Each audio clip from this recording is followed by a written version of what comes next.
السلام علیکم، آپ دیکھ رہے ہیں کے نیوز HD۔ میں ہوں قدسیہ شوکت۔ خبر شامل کرتے ہیں رینالہ سے۔ رینالہ شیر گڑھ سے پاکستان تحریک انصاف کے ٹکٹ ہولڈر سید گلزار سبطین شاہ کی شیر گڑھ آمد، اس حوالے سے رپورٹ کریں گے ہمارے نمائندہ عمران خوشی۔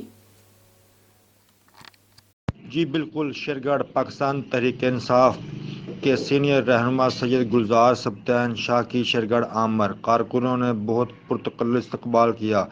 شیر گڑھ اس کے گردنواح میں ترقیاتی کاموں کے جال بچھائے جا رہے ہیں اور سب سے بڑا مسئلہ سوئی گیس کا ہے۔ ہم نے متعدد دیہاتوں میں سوئی گیس کی فراہمی کے لیے اقدامات بھی کیے ہیں اور متعدد گاؤں میں سوئی گیس کی فراہمی کو یقینی بنایا ہے۔ ہم ہمیشہ اپنے کارکنوں کے ساتھ ہیں۔ ہم پاکستان تحریک انصاف کے کارکنوں کو کبھی نظر انداز نہیں کرتے۔ جی